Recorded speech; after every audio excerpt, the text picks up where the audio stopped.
Jack की family से यामने चंबो ओइबना पैसा फना पाइरबसु Jack अमदी रोकी मयामने यामने नुसिबिरमी मपा मम्मा लौमी ओइजरबसु मचा अनि खपोकपदा चंगाक्ता पोकलमी रॉकीसु मतम अम्मकी इंडियन आर्मी कैपिटल ओरंबनी लान चटपदा मखोंगे थंगबदु बॉम्ब ब्लास्ट नंबरम ओइरगा सरुते किबदगी महाक रिटायर तौरमी नुपीसिंगी ओइबा फिरोनगी दुकान हांगदुना लेइबनी मेमचागी मपुरबा लेखिद्रबगी तुंगदा मचे चौबिनता होनाबिदुना लाकपनी मेमचासु मचेगी मतिंग लौमनबना इकायरमी अमदी होटल असे हांगकिबदगी मतिंग लौखिदबनी हाइनबलै इनाकुन बतराना लायरबा ममेम थपंगमदे Jack फंगे मपालमददा लेरकपना तोइना मचनबु येंगसिनबिबा ngamlamde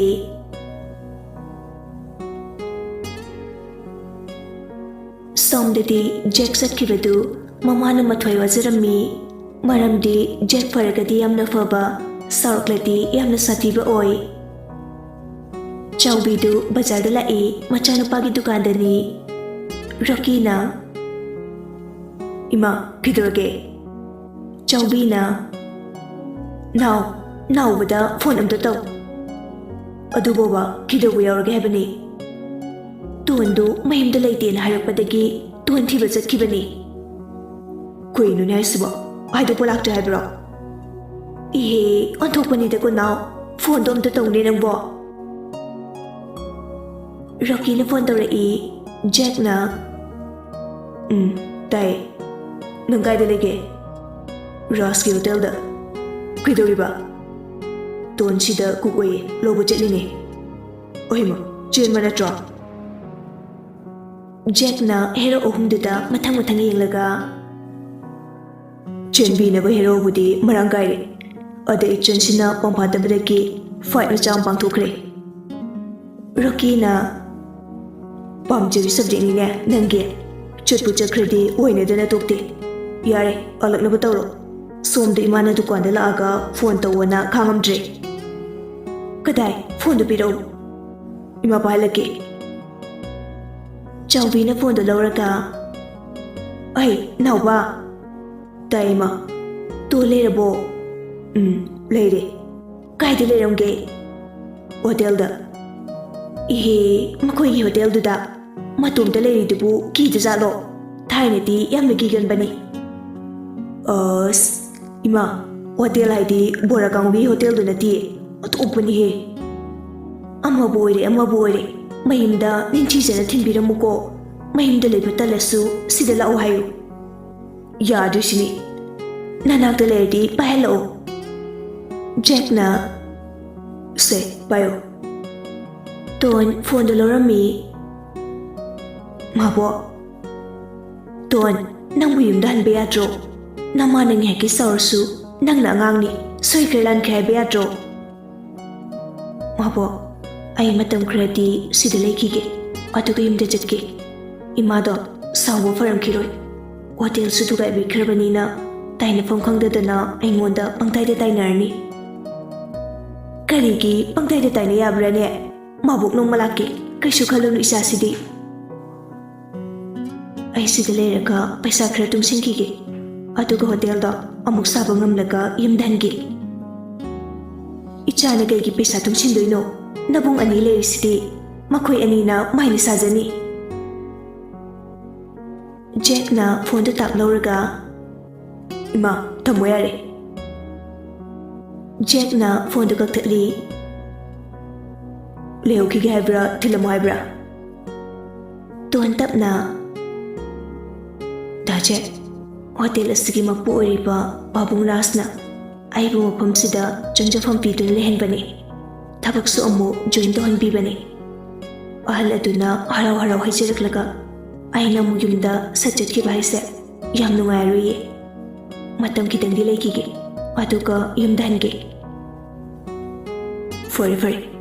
अदो नुपा नहागदी क्लोज ओइनो सखेनबगी मुतुंग इन्ना नुपा अमता वखल मानदबने नुपा अमदा थाजौनो Jacob ताबा वरकपदगी ꯀꯩꯅꯣ ꯕ꯭ꯔꯗꯔ ꯑꯩꯉꯣꯟꯗꯅ ꯅꯨꯄꯤ ꯑꯃꯇ ꯊꯥꯖꯧꯅꯨ ꯍꯥꯏꯔꯒ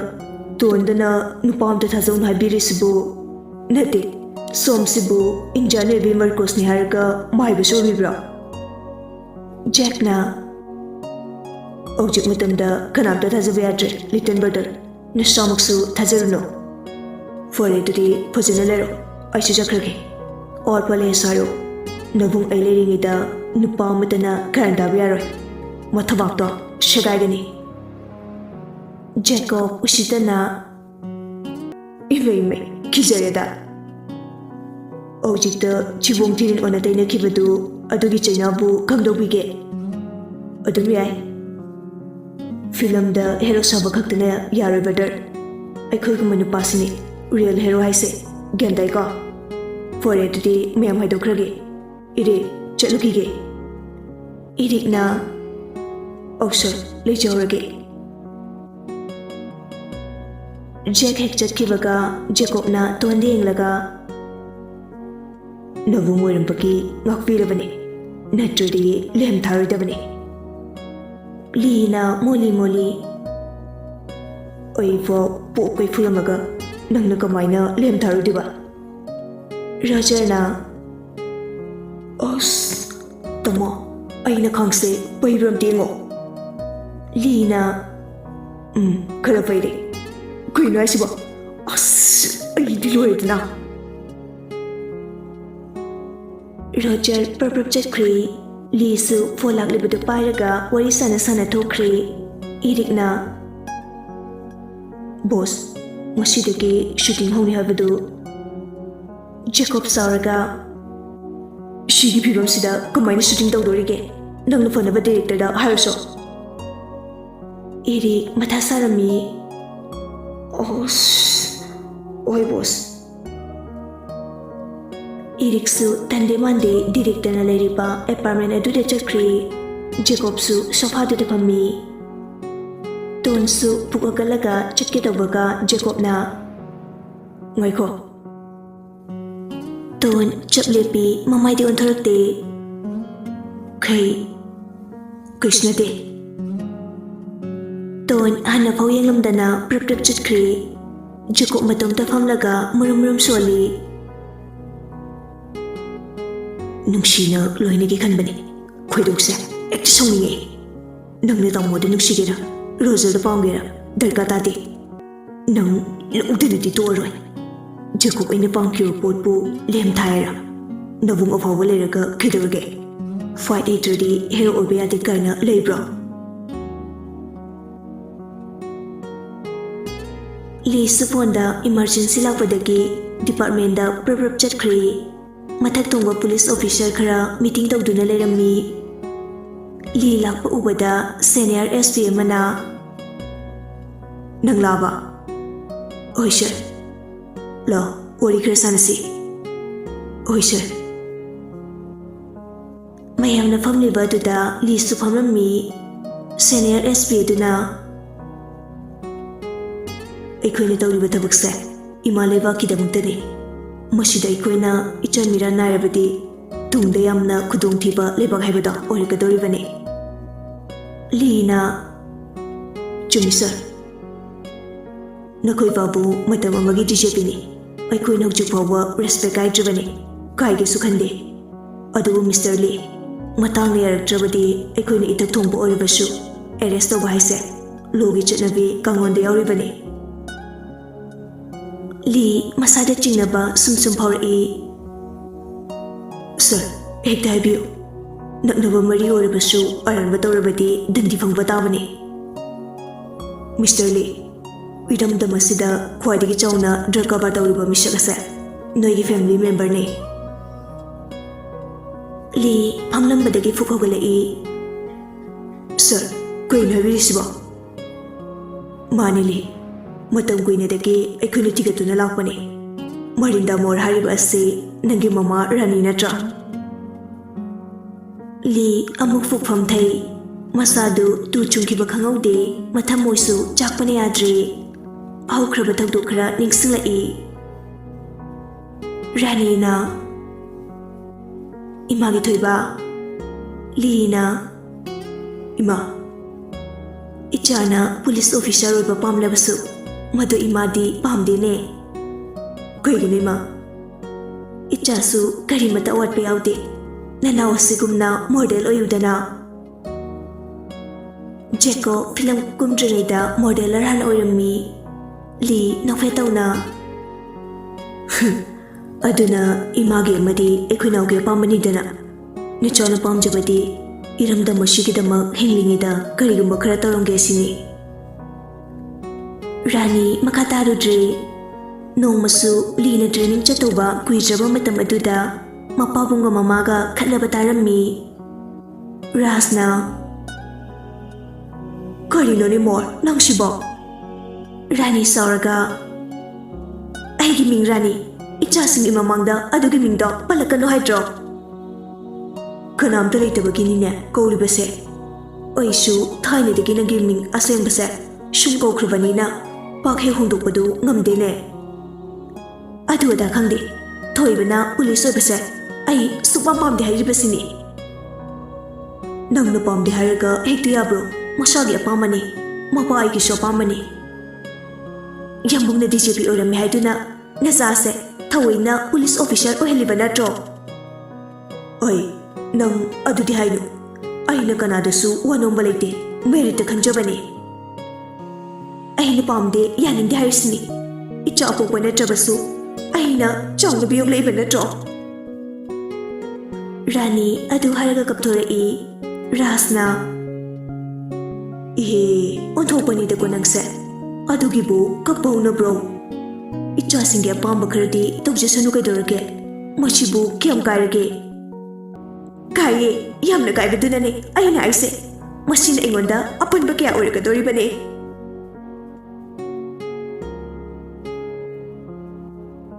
Sanariba warituna taupadi Rasna Rani asi aronba kya tawrabasu karimata khangde haibani Rasna haibe chinaba lairabasu Rani ki thawraba wahi kyana makata bangam jarude maramdi Ras amadi Rani pakhang leisa oringaida yamna nungsijarakpani jati na pamdabagi Raspu Manipurda kauthoklaga namdana luhungkibani adumakna Rani na cherpa matamda Rasu maralalubana makata bangam jaramde Li haujiktada haukibasindu ningsingluraga mitludagi pirangsin tharakpa khangaude mataudu uraga mayamsu nungaijaramde SP aduna Mr. Lee tapna Yes sir Kaisu enjina khalunu ai khoisu loini khangi Rani nambu popi imanate haiba Hoi mocha sakni yupirakpanina apopini khalambadi yai adubuli asugumnaba khwaidagi tamthiraba drug cover tawba haibasidi lone yade aikhoidi loge thangakna chatnaba sengokpani Li taknawgalaga Sir hoina pangthokningba pangthokpiyo dandi vige haibasu bibiyo tobadabu aidi masigi thabak asidadi yahonbino aigi ikutmakna ima saklabi mahabu phabki pangal adadi aingonde aujade Li mapi taptare mahaki mataudu uraga nungaitraduna Fore sigi case asidi nang karimati halaroge chahi kunthra helaba case ni luribadi ming hongkhilba kuirba sinani maki khulai oiduna ngosi hobole reibase meeting adoloreduna Li mathai nungaitana gaidi ka khalaga kaplammi yenglu uru khuding ningba tungdabana masaru oijeraklabali ngasidi nupi amagum pena kaplammi tanjaduda jeko ki folai Li mapi de tuklaga now jeko pakatna tamo ekoi babung police na phakre Li ngakna babung digege mokoi nyai bedadi koisu Jumnisum police station fawda puraga wari sanoga hairame Oh fore sanaja sanu kuiru tamo aduklaina haiduba Now babungna khangdaba yam lebani wasidi khangje arsanu kuiru tangina haise ai khangba yatro kone khanglagani tamo ꯑꯩꯁꯨ ꯄꯥꯕꯨꯡ ꯎꯅꯧꯒꯦ ꯐꯣꯟꯗ ꯊꯝꯅꯈ꯭ꯔꯦ ꯖꯦꯀꯣꯕꯇꯤ ꯃꯁꯥ ꯁꯥꯕꯅ ꯌꯥꯗ꯭ꯔꯦ ꯂꯩꯐꯝ ꯆꯥꯐꯝ ꯈꯪꯗꯦ ꯐꯅ ꯃꯉꯥꯎ ꯊꯤꯔꯕꯁꯨ ꯂꯝ ꯍꯦꯜꯂꯕꯁꯨ ꯃꯄꯥꯕꯨꯡꯗꯤ ꯌꯥꯝꯅ ꯅꯤꯡꯖꯕꯅꯤ ꯃꯆꯥꯅꯨꯄꯥ ꯑꯅꯤꯃꯛ ꯔꯥꯖꯄꯨ ꯌꯥꯝꯅ ꯀꯤꯅ ꯆꯠꯆꯩ ꯆꯤꯡꯊꯛꯇ ꯈꯨꯝꯕꯁꯨ ꯉꯝꯖꯗꯦ ꯑꯗꯨꯕꯨ ꯃꯄꯥꯕꯨꯡꯗꯤ ꯌꯥꯝꯅ ꯅꯨꯡꯁꯤꯖꯩ ꯔꯥꯖꯅꯁꯨ ꯑꯅꯝꯕ ꯃꯇꯝꯗ ꯃꯆꯥ ꯑꯅꯤꯃꯛꯇ ꯆꯞ ꯃꯥꯟꯅꯅ ꯑꯐ ꯐꯠꯇ ꯀꯌꯥ ꯇꯥꯛꯄꯤ ꯇꯝꯕꯤ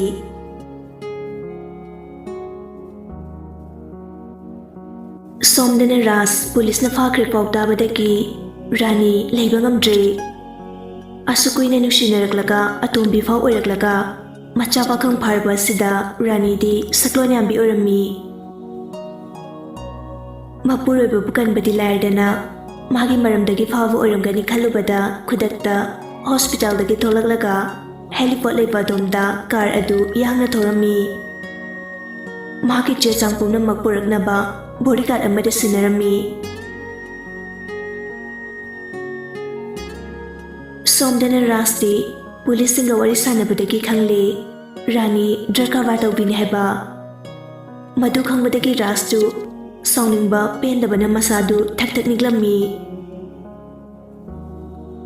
ꯑꯩꯒꯤ ꯃꯥꯏ ꯀꯔꯤꯃꯠꯇꯁꯨ ꯌꯦꯡꯗꯕ ꯐꯔꯦ ꯃꯥꯅ ꯑꯩꯒꯤ ꯏꯖꯠ ꯍꯤꯡꯗ꯭ꯔꯕꯅꯤꯅ ꯑꯩꯅꯁꯨ ꯃꯥꯕꯨ ꯀꯜꯂꯔꯣꯏ ꯅꯣꯏꯅ ꯃꯥꯕꯨ ꯐꯥꯔꯒ ꯄꯤꯅꯤꯡꯕꯗꯗꯤ ꯄꯤꯌꯨ ꯉꯥꯏꯍꯥꯛ ꯂꯩꯔꯕ ꯃꯇꯨꯡꯗ ꯂꯤꯒ ꯔꯥꯖꯀ ꯃꯊ꯭ꯋꯥꯏ ꯌꯥꯝ ꯅꯨꯡꯉꯥꯏꯇꯅ ꯄꯨꯂꯤꯁ ꯁ꯭ꯇꯦꯁꯟ ꯑꯗꯨꯗꯒꯤ ꯍꯜꯂꯛꯏ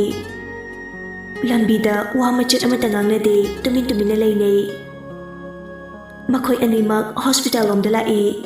ꯑꯗꯨꯕꯨ ꯔꯥꯅꯤꯗꯤ ꯆꯠꯈꯤꯕ ꯉꯥꯏꯍꯥꯛ ꯑꯣꯏꯔꯦ ꯍꯥꯏꯕꯗꯒꯤ ꯌꯨꯝꯗ ꯑꯃꯨꯛ ꯍꯜꯂꯛꯏ ꯑꯗꯨꯗ ꯂꯩꯔꯝꯗꯕꯗꯨꯗ ꯌꯨꯝꯒꯤ ꯊꯕꯛ ꯁꯨꯕꯤ ꯁꯦꯀ꯭ꯌꯨꯔꯤꯇꯤ ꯀꯩꯀꯥꯗ ꯍꯪꯖꯩ ꯅꯨꯄꯥ ꯑꯃꯅ ꯄꯥꯕꯨꯡ ꯃꯥꯒꯤ ꯕꯣꯗꯤꯒꯥꯔꯗꯇꯨꯅ ꯀꯩꯀꯩꯅꯣ ꯄꯨꯔꯒ ꯆꯠꯈꯤꯕꯅꯦ ꯔꯥꯖ ꯋꯥꯍꯩꯗꯨ ꯇꯥꯕꯗꯒꯤ ꯀꯥꯗ ꯐꯠ ꯆꯪꯈꯤ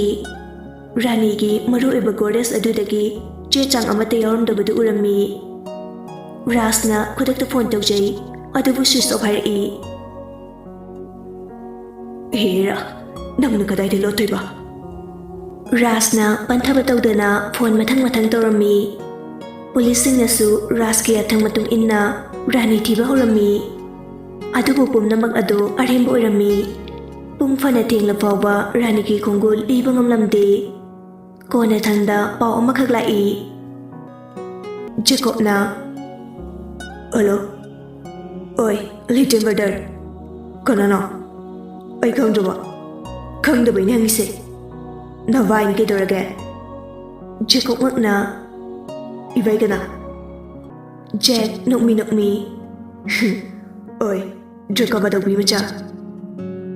ꯖꯦꯀꯣꯕ ꯄꯤꯡ ꯂꯥꯎꯔꯛꯏ ꯎꯁꯤꯗ꯭ꯔꯤꯔꯥ ꯄꯥꯎ ꯑꯃ ꯇꯝꯕꯤꯌꯨꯔꯣ ꯅꯪ ꯀꯅꯥꯅꯣ ꯍꯥꯟꯅ ꯍꯥꯏꯔꯣ ꯑꯁ ꯑꯩ ꯗꯥ ꯖꯦꯛꯅꯤ ꯀꯩꯗꯧꯔꯒꯦ ꯖꯦꯀꯣꯕ ꯒ꯭ꯌꯥꯟ ꯇꯥꯔꯛꯏ ꯑꯣ ꯇꯣꯟꯒꯤ ꯃꯕꯨꯡꯗꯣ ꯅꯠꯇ꯭ꯔꯣ ꯑꯧ ꯅꯤꯡꯁꯤꯡꯂꯛꯑꯕ ꯌꯥꯝ ꯊꯨꯅ ꯀꯥꯎꯏꯗ ꯃꯊꯥ ꯁꯥꯃꯟꯗꯅ ꯀꯣꯛꯁꯤꯗ ꯀꯦꯝꯇ ꯆꯪꯗ꯭ꯔꯦ ꯑꯗꯣ ꯅꯣꯏ ꯃꯥ ꯊꯤꯕ ꯐꯪꯉꯕꯣ ꯐꯪꯗꯦ ꯌꯥꯔꯦ ꯄꯜꯂꯛꯑꯅꯨ ꯅꯣꯏ ꯃꯥꯒꯤ ꯄꯥꯎꯅ ꯑꯣꯏ ꯆꯥꯏꯔꯦ ꯑꯗꯣ ꯑꯩ ꯍꯥꯏꯕꯤꯌꯨꯔꯣ ꯀꯩꯒꯤꯅꯣ ꯅꯣꯏ ꯃꯥꯒꯤ ꯂꯣꯠꯐꯝ ꯖꯦꯀꯣꯕ ꯉꯛꯅ ꯗꯣꯖꯦ ꯑꯩꯈꯣꯏ ꯃꯥ ꯀꯥꯏꯗ ꯂꯩꯒꯦ ꯐꯪꯂꯔꯣꯏ ꯂꯟꯗꯟ ꯃꯥꯏꯀꯩ ꯄꯥꯡꯈ꯭ꯔꯦ ꯗꯥ ꯖꯦꯛꯇꯤ ꯀꯃꯥꯏꯅ ꯈꯪꯉꯤꯕ ꯑꯩꯈꯣꯏꯒꯤ ꯑꯔꯣꯝꯕ ꯃꯤꯁꯟꯒꯤ ꯂꯤꯡ ꯌꯥꯝ ꯂꯩ ꯑꯗ ꯑꯩꯅ ꯆꯦꯛ ꯇꯧꯕꯗ ꯅꯣꯏ ꯃꯥꯗꯔ ꯃꯔꯤꯟꯗꯥ ꯃꯣꯔ ꯂꯟꯗꯟꯗ ꯆꯠꯀꯗꯕ ꯄꯦꯁꯦꯟꯖꯔꯁꯤꯡꯒꯤ ꯂꯤꯁꯇ ꯌꯥꯎꯔꯝꯕ ꯊꯦꯡꯅꯕ ꯐ꯭ꯂꯥꯏꯠꯇꯤ ꯉꯥꯏꯍꯥꯛ ꯑꯣꯏꯔꯦ ꯄꯥꯏꯈꯤꯕ ꯖꯦꯀꯣꯕ ꯉꯛꯅ ꯀꯅꯥꯅꯣ ꯃꯔꯤꯟꯗꯥ ꯃꯣꯔ ꯍꯥꯏꯕꯣ ꯑꯣꯏ ꯒꯗꯥ ꯃꯊꯪꯒꯤ ꯐꯤꯂꯝꯒꯤ ꯀꯟꯇꯦꯛꯇ ꯒꯗꯥ ꯁꯥꯕꯒꯤ ꯁ꯭ꯀ꯭ꯔꯤꯞ ꯑꯣꯏꯅ ꯂꯧ ꯃꯃꯥꯒꯤ ꯃꯤꯡ ꯌꯨꯝꯅꯥꯛꯐꯥꯎ ꯈꯪꯂꯝꯗꯦ ꯅꯪ ꯁꯤꯈ꯭ꯔꯣ ꯀꯥꯟꯅꯗ꯭ꯔꯦ ꯏꯆꯟꯅꯨꯄꯤꯅꯁꯨ ꯄꯥꯝꯕꯤꯗ꯭ꯔꯥ ꯁꯤꯈ꯭ꯔꯣ ꯖꯦꯀꯣꯕꯁꯨ ꯁꯥꯎꯔꯒ ꯅꯣꯏꯅ ꯁꯤꯈ꯭ꯔꯣ ꯍꯥꯏꯔꯒ ꯑꯩꯅ ꯁꯤꯕꯤꯗꯧ ꯃꯥꯟꯕ꯭ꯔꯣ ꯑꯗꯨ ꯑꯣꯏꯔꯗꯤ ꯑꯣꯃꯣꯔ ꯑꯣꯏꯗꯧꯔꯤ ꯅꯣꯏ ꯀꯩꯗꯧꯒꯦ ꯍꯥꯏꯕꯅꯣ ꯖꯦꯛꯅ ꯅꯃꯥꯅ ꯍꯨꯟꯗꯣꯛꯄꯤꯔꯝꯕꯣ ꯗ꯭ꯔꯒ ꯌꯣꯟꯕꯤꯒꯤ ꯃꯆꯥ ꯑꯣꯍꯩ ꯃꯤꯅꯥꯏ ꯏꯊꯛꯀꯤ ꯑꯍꯜ ꯑꯣꯏꯔꯁꯨ ꯅꯋꯥ ꯂꯧꯗꯦ ꯆꯟꯗꯥꯟ